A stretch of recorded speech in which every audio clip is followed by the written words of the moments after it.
Hey everyone, you're listening to Party Time, My Golf Story with Kevin Walsh and whatever special guest he has today. You can check me out on episode 9 of the podcast. Today I'm wearing Grayson clothes while I'm out practicing because I believe in look good, play good. And follow me on Instagram, Sophia Warren Golf, and hope you enjoy the rest of the show. It's Party Time, My Golf Story, brought to you by Party Drinks. Classically designed golf drinks for golfers by golfers. And the golf real estate pros Gene Walsh and Vince Vizzacaro. For your Southwest Florida real estate needs, check them out at suncoastdreams.com. Now here's your host, Kevin Walsh. Hey, how's it going? Welcome to the program. We're going to do a little bit of off-roading in this discussion today. We're going to talk about something a little bit different than what we usually do. Typically, we interview golfers. Well, we do have a golfer. I mean, you must be a golfer. You're not on the program. But we're going to talk about the lifestyle of golf and something that's been sticking in my craw for a long time. Guilt that is associated with golf. I will tell you, this has been bothering me for a long time. I've heard people at my workplace, it's not where I work right now, but in past ones, they just kind of crap all over golf. They think you're screwing off for 4 hours and it's time not well spent. And it entered into the political realm, probably primarily with President George W. Bush. And then later previously with President Clinton and President Obama and President Trump. Like, he's playing golf again. He's played 40 times in the last year, as if that's something to feel badly about, something to feel guilty about. So we're going to talk about playing guilt-free golf. And it's not just for people that you know of. One of the things that just kind of pushed me to the point where it's time to discuss this is a lot of people that I caddy for. They might be young men with young families. And I ask them how much golf they're playing. They're like, well, since I had kids, not much at all. And to which I would say, find the time, because it is time well spent. You will appreciate it. And your family will appreciate the father coming home. And we'll have different examples of that. So that's a preface of what the show is. Will Reilly is our guest. Will was here just a couple of weeks ago. 3-time guest here on Party Time, My Golf Story. Lifetime member of the PGA of America, the author of the recently released Power Principle Golf, which I just finished reading today as of the recording. Actually, it's the 3rd time I've read the book, and it is fantastic. It'll put you in a golfer's frame of mind. It'll solve a lot of mysteries that maybe you had. Power Principle Golf. And Will has a new book coming out, which is Getting the Family Involved, which meshes perfectly with what I'm talking about. Play guilt-free golf. Before we go any further, if you haven't subscribed to the program, would you please do so? That matters to the nerds at YouTube and also Spotify and Apple. And support our sponsors. This podcast is brought to you by Party Drinks. If you're looking for a drink alternative on the golf course, try Party. Real cocktails made for golfers, not some repurposed drink that's a hard seltzer. No, these are real cocktails, and they are the real deal. If your dream is to live in a resort-style community similar to Lakewood National Golf Club, where this podcast originates from, in Lakewood Ranch, Florida, greater Sarasota area, nobody better than the golf real estate pros, Vince Vizzacaro, Gene Walsh, and Samantha Walsh. There's a lot of inventory at Lakewood National Golf Club right now. It's a great time to buy. It is a buyer's market, and the season is just around the corner.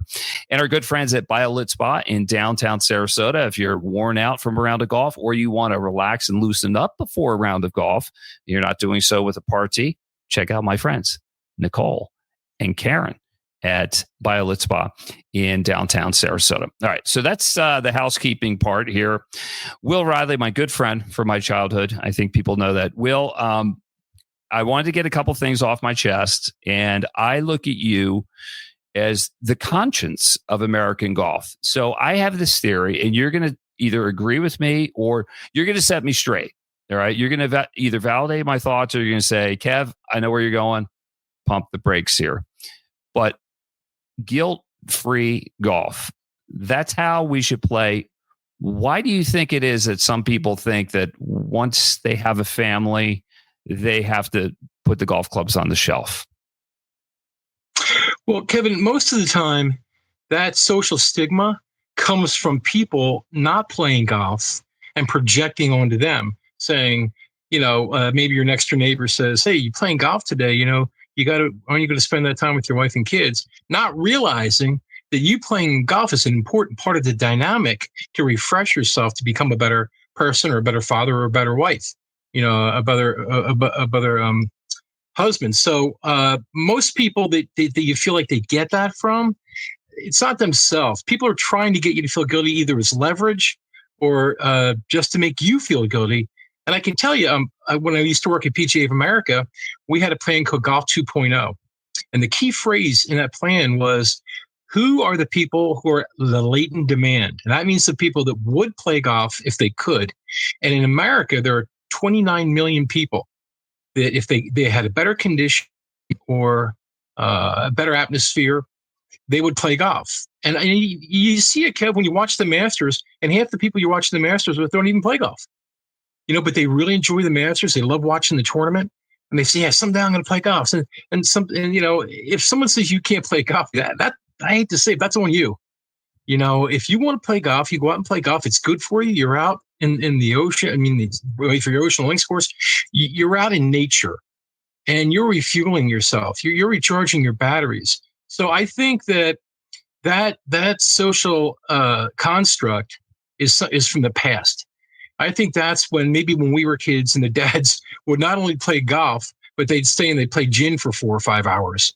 And that's kind of like the whole thing at the country club. But now going out and playing golf for a couple hours, well, now a lot of people I know will bring their kids with them.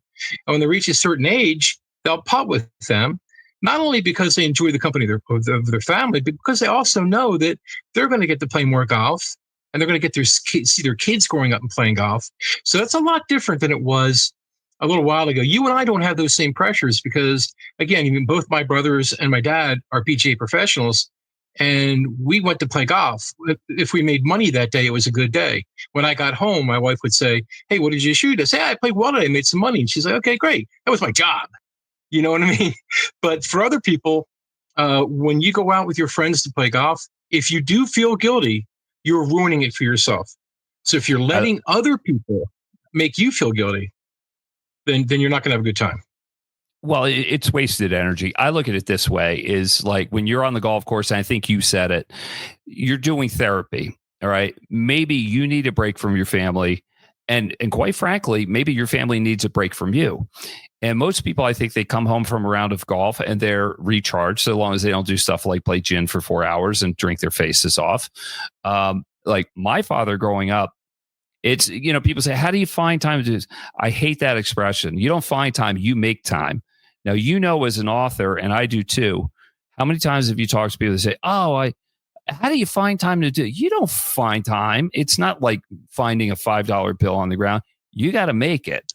Right. And so if that means sleeping less, so you have more time to work, that's what you do. In my case, my father, he would get up Sunday mornings. He would tee off at 6:30. He played with Sam Selesky at the old Oak Terrace in suburban Philadelphia. He'd be back in time to take us to 12:30 Mass at St. Hilary's. Nobody had a problem with it because we weren't really waking up until about 8:30, 9 o'clock. So that was sort of his business, what he was doing on his time. But he came back a better person and he came back refreshed. But it really started bothering me when people were complaining about presidents, what they do. Now, you would know this more than anybody. Just because you're playing golf, you may turn off some of the outside world.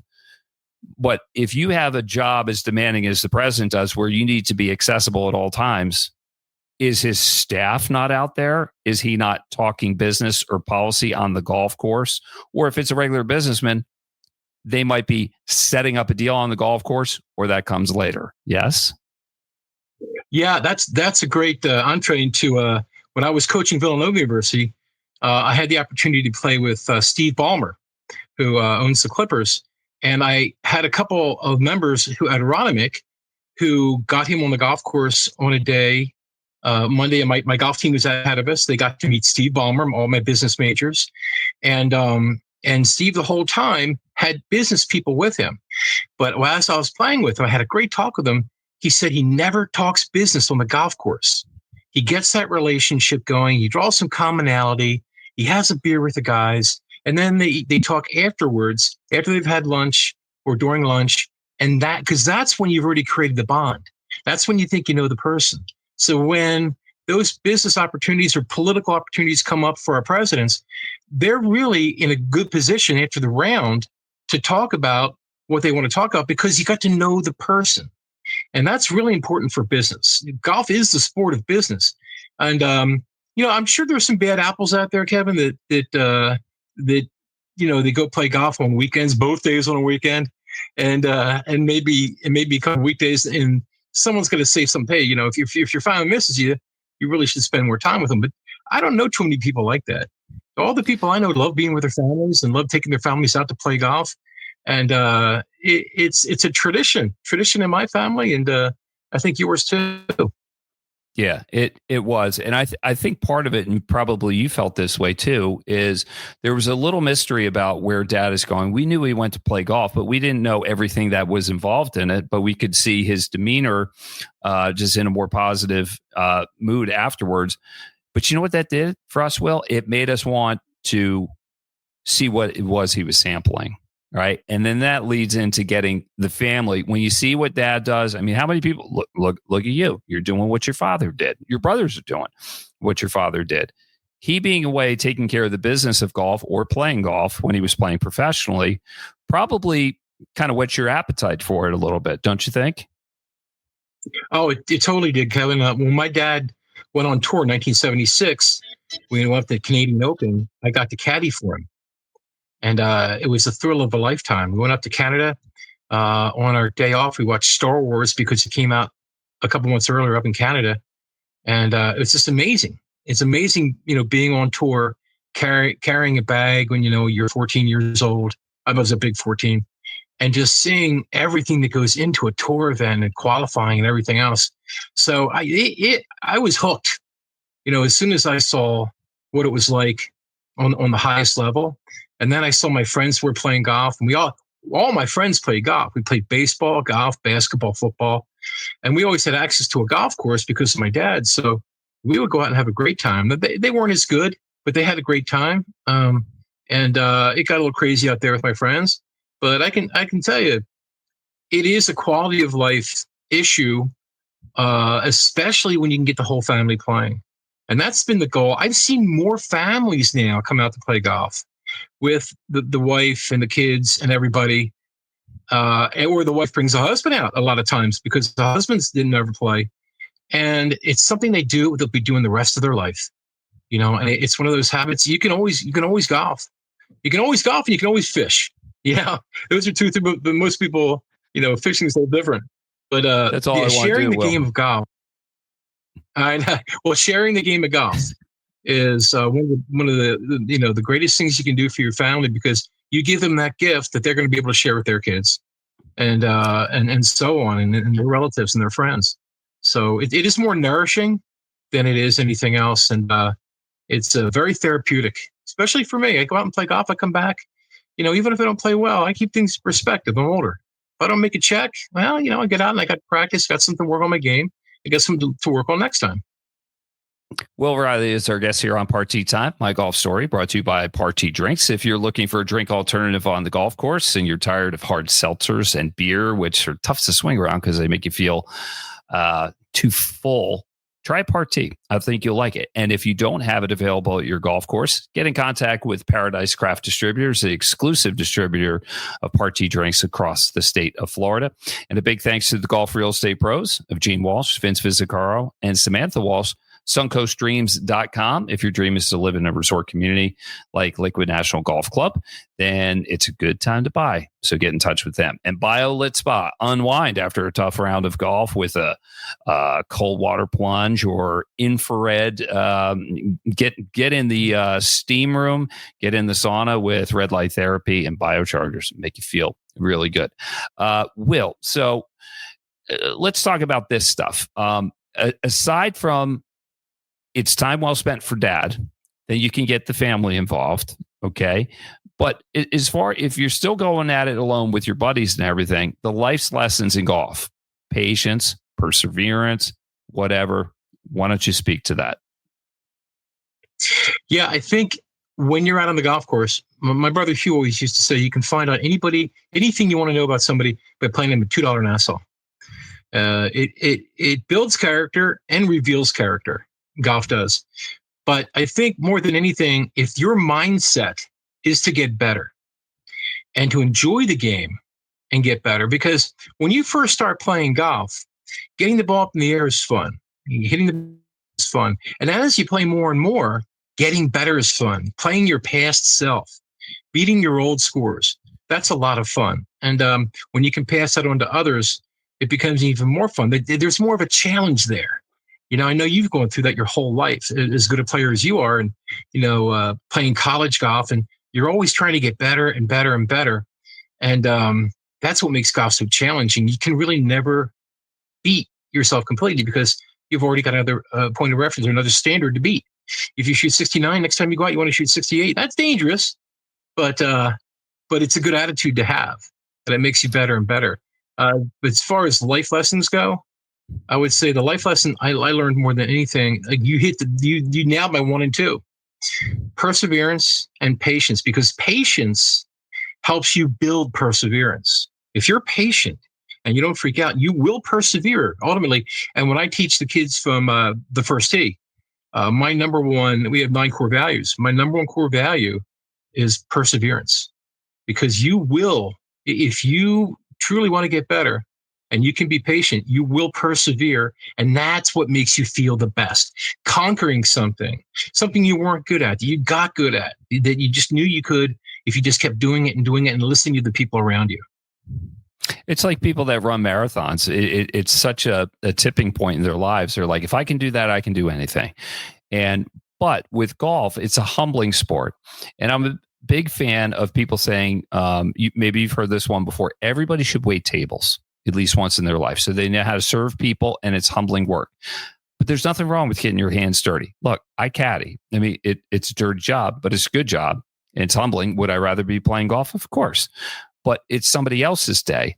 And I think that's life too, because life will humble you. And if you have that regular humbling experience that golf can bring you, but also the joys, the peaks and the valleys, that's a big part about life.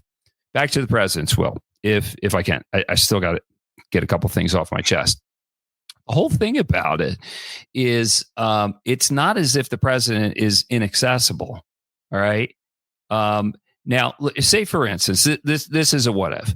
Say your president made a national address and said, my dear American people, I visited the doctor today. I have good news and bad news. I have pre-diabetes. I need to lose weight. I need to get in better shape. And so I'm going to have to work out 3 to 4 hours in the gym a day to drop the weight, get my body stronger. And so the day at the White House is going to start at 10 o'clock instead of 6 o'clock or whatever it is.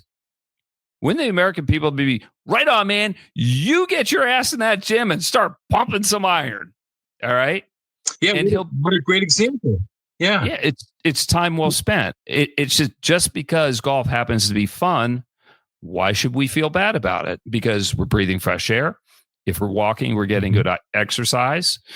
We have the camaraderie with people, the social aspect, the therapy of it all. That's my point. I feel a lot better. Thanks for listening. Well, no, but it's great that you said that, because most doctors, I am diabetic, and most doctors will tell you you're much better off walking out on the golf course as a low impact 4.5 hour exercise than you are not sedentary per se, but lifting weights in a gym or doing other things. Because not only we're all humans, and it's so much easier to wake up and say, I'm going to go play golf today. You might blow off those gym days because they're rigorous, right? But when you know you're going to go out and play golf and you're enjoying yourself, that gives you that positive feedback. And you're much more motivated to go out there and walk and practice and play. And it's better for you. It really is, because you're going to do it more often.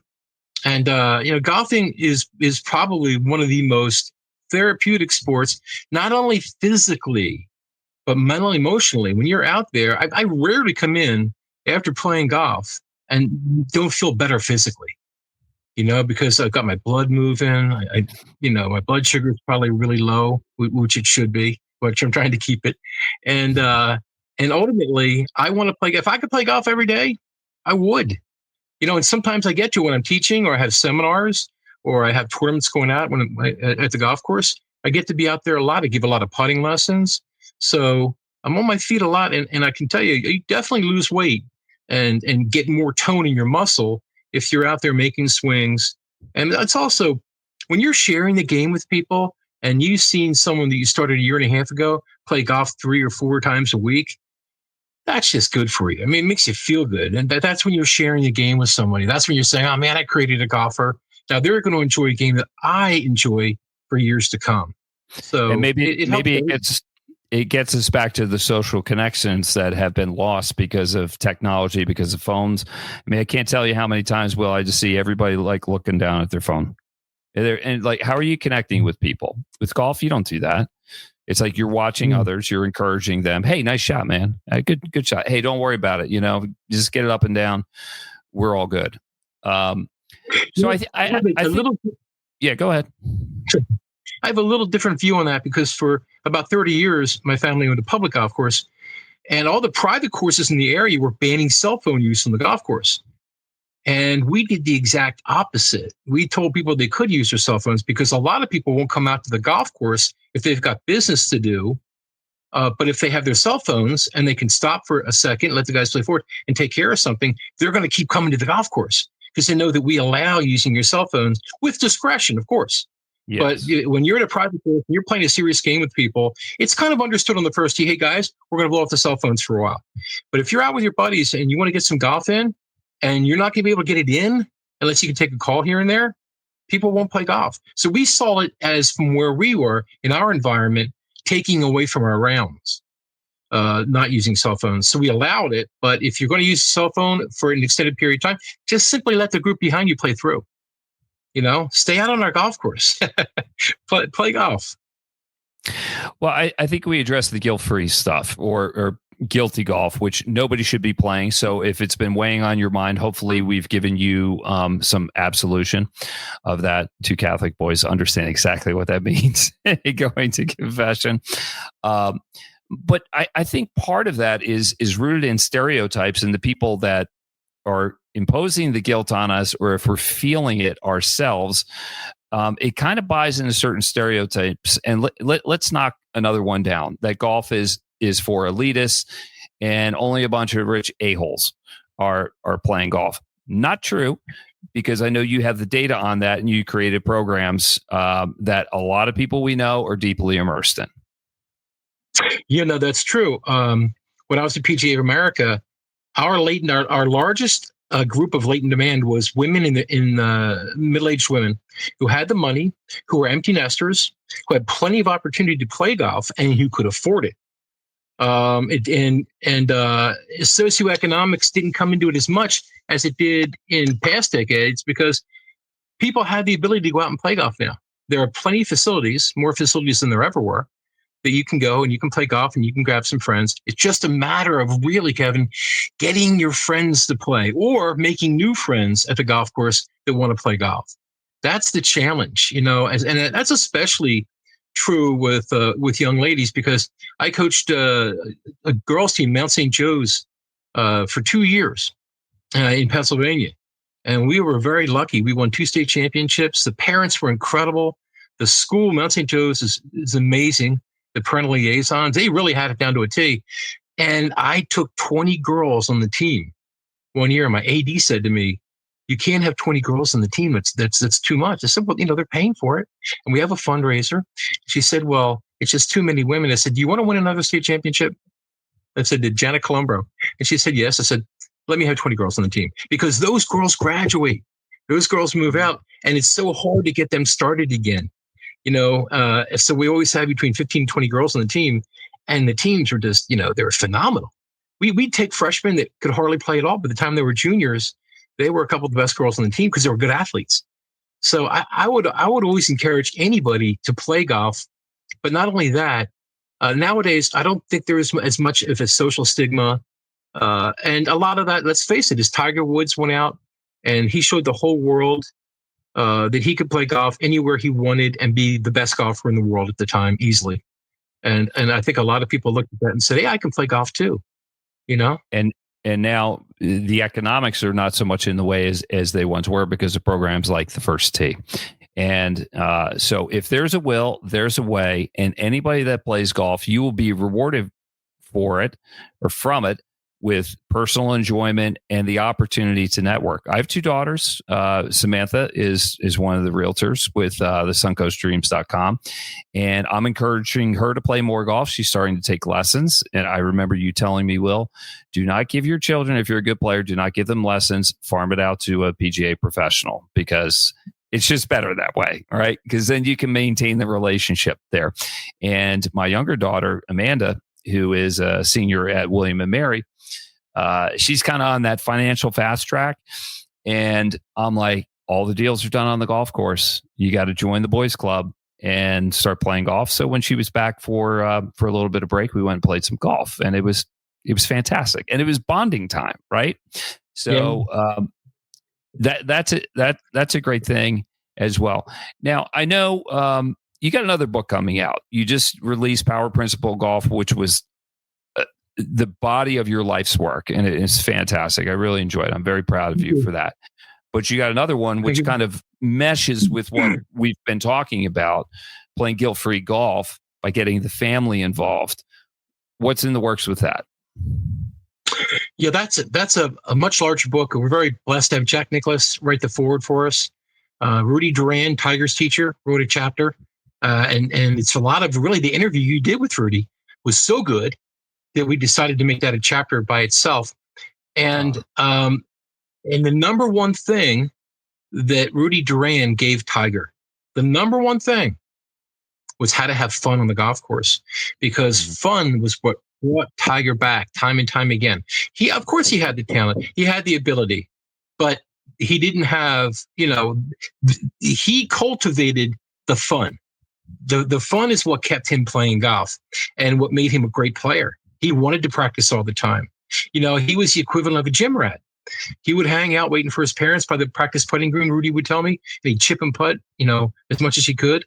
And we have a chapter in the book that's the family that plays together stays together.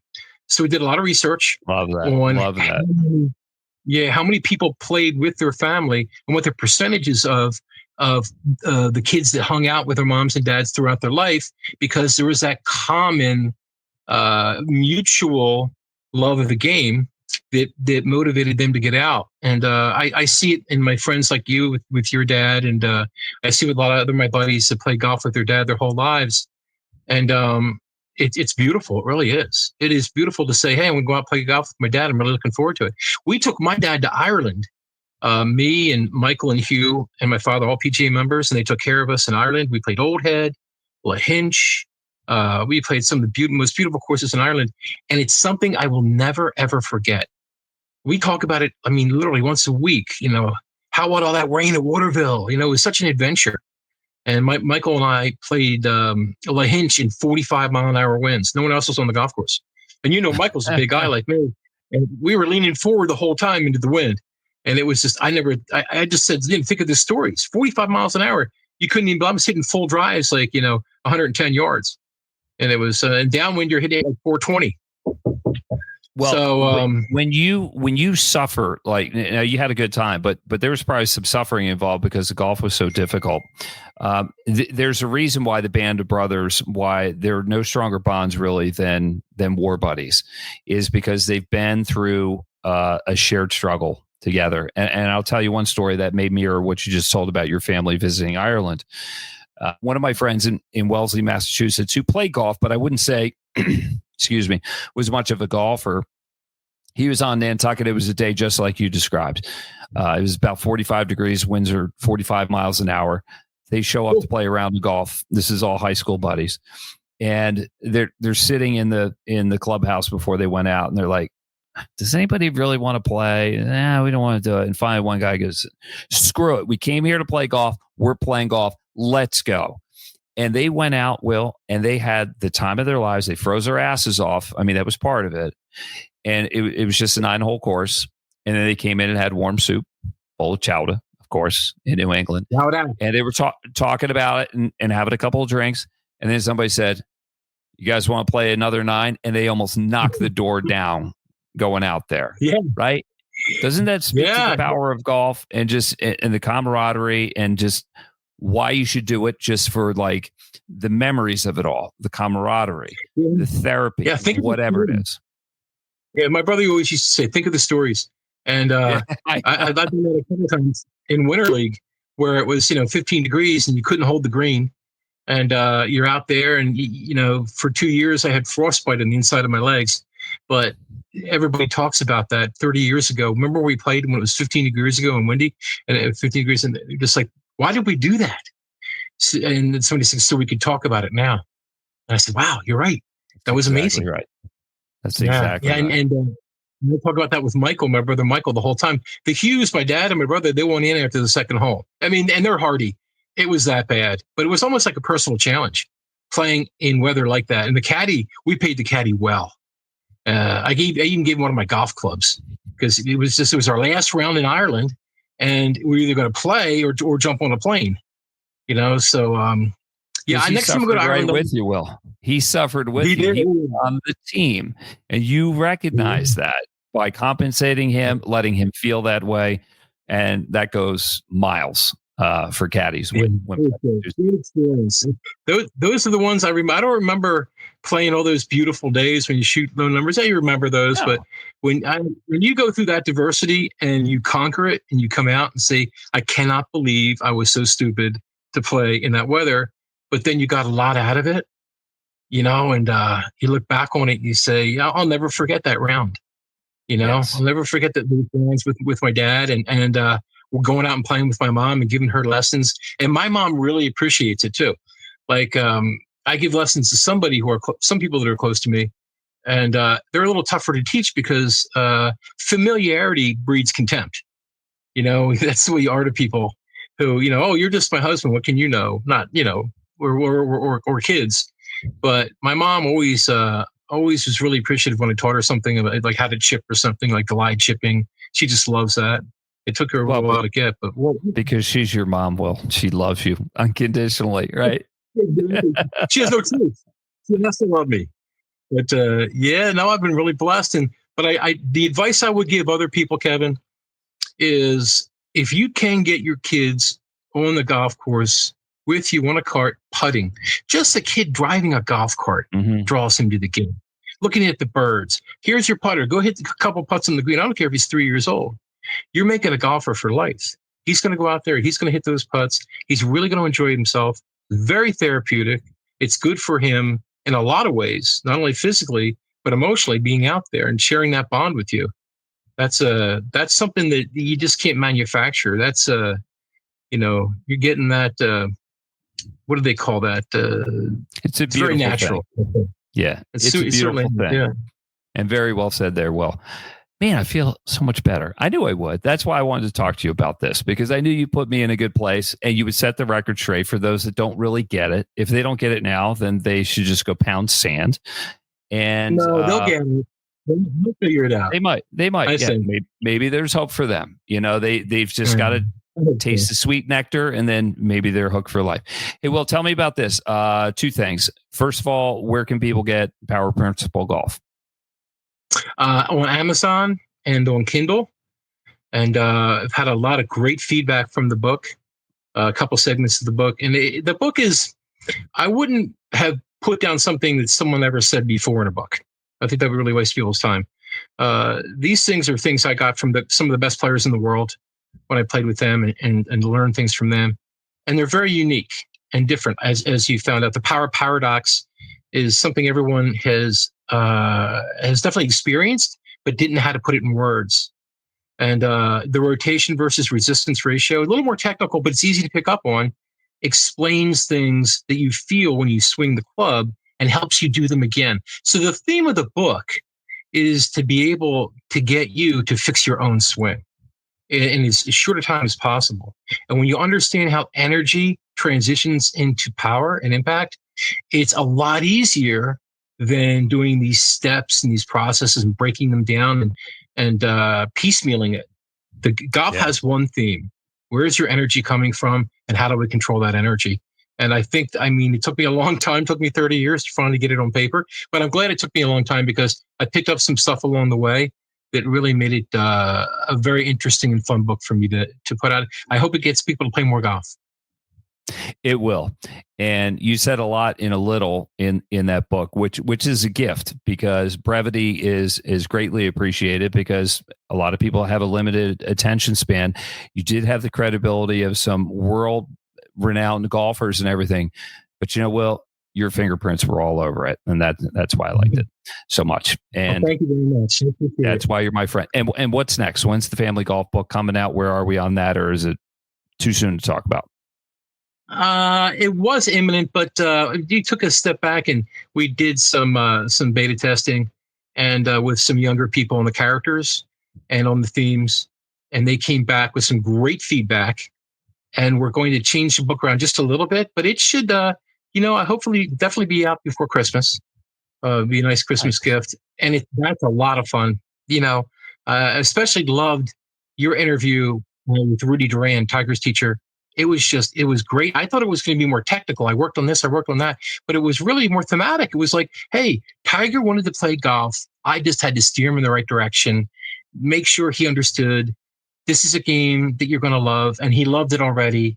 And he said Earl was really good, helping him out. And Tita, obviously, his mom, they just loved what he was doing. But they even said in the book, if Tiger wanted to play baseball, we let him play baseball. No matter what sport Tiger wanted to play, we were going to make sure that he had a good time and he played it, and he was well-rounded. So I learned a lot talking to Rudy Duran. I always do. Oh, yes. Rudy Duran has done so much for golf. If you don't realize, if Rudy didn't teach Tiger, where would we be right now? You never know. Maybe we'd be in the same spot. But Rudy made quite an impression on Tiger. And hearing that interview that you had with Rudy, that was really moved me. It really did. It was amazing. Well, the interview wouldn't have happened if you didn't introduce me to Rudy. So I thank you for that. And all I did, Will, was I just listened. I mean, and I think that's a good interview. Just do a lot of listening, and enjoyed listening to you. Always enjoy talking to you and listening to you, Will. Wish you great success with Power Principle Golf and the future book coming out. And hope to see you soon, buddy.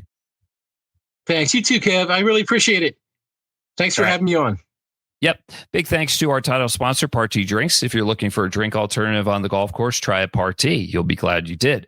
If you're looking for golf real estate in the greater Sarasota area, get in contact with Gene Walsh, Samantha Walsh, and Vince Vizzacaro from suncoastdreams.com, based at Lakewood National Golf Club, the #1 golf community in America. And if you're exhausted from our interview or a round of golf, go to BioLit Spa in downtown Sarasota and unwind there. They got you covered.Maybe we'll go there sometime. Well, we'll have a Prince Day. 2 princes walking in there. Sound good to you? They love to see me coming up in right now. They see me. They wouldn't be. They're not going to want me. Hey, everybody. Well, we just got to work. We just got to work on the Metro side of you. I already crossed that bridge. You're welcome to join me. For Will Reilly, I'm Kevin Walsh. We'll see you again next time on Party Time, My Golf Story. Thanks, Kevin. You've been listening to It's Party Time, My Golf Story, brought to you by Party Drinks. Classically designed golf drinks for golfers by golfers, and the golf real estate pros Gene Walsh and Vince Vizzacaro. For your Southwest Florida real estate needs, check them out at suncoastdreams.com or call 941-220-4000.